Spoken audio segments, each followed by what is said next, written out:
Hello and welcome. I'm Stephen Lindwall. The final chapter in the book is ahead.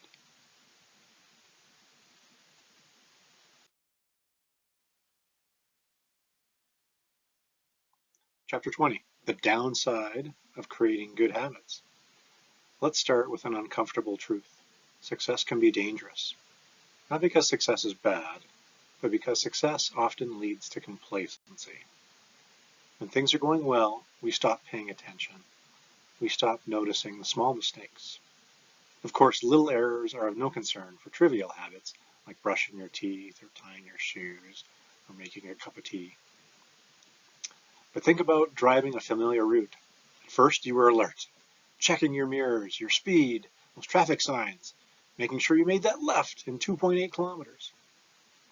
A year later, you arrive and barely remember the trip. That's what habits can do when we stop being intentional. James Clear calls this the downside of habits. They might make life easier, but they also can make us sloppy. When habits run on autopilot, we stop improving. Sometimes experience merely reinforces current habits, and we assume good enough is good enough.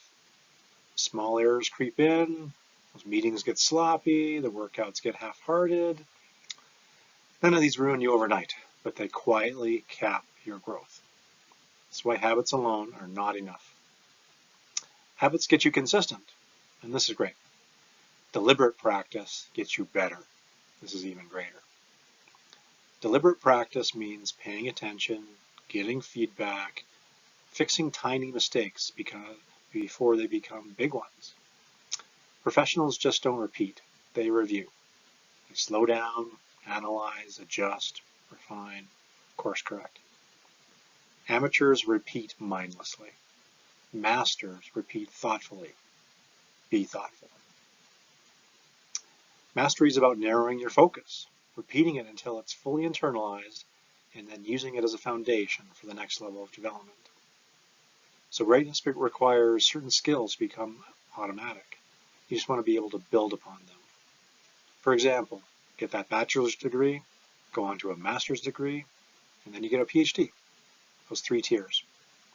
In real estate investing, it's like starting with that duplex, being a property manager. Then you go into multifamily, and then land development. James Clear offers a simple but powerful tool, reflection and review. It's about asking you 3 questions. What went well? So what should I keep doing? What didn't go well? What might need some adjustment? But what did I learn? What will I do differently next time? This turns experience into wisdom. Without reflection, experience is just repetition. You don't need to do this daily. Try it weekly, monthly, quarterly, as long as you actually do it. Do those project managers do lessons learned? Yes, they do. Do those Scrum Masters do retrospectives? You bet. This is similar to the 7th habit, sharpening the saw for continuous improvement. If you want to go deeper, try the integrity report and revisit your core values. How am I living them? How can I set a higher standard? Leverage the sense of perspective of the bigger picture. One more trap the author warns us about. Over-identifying with who you think you are. And be careful with titles.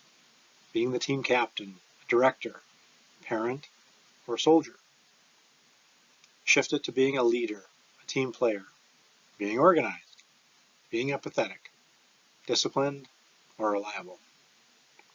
Identities are useful until they become cages.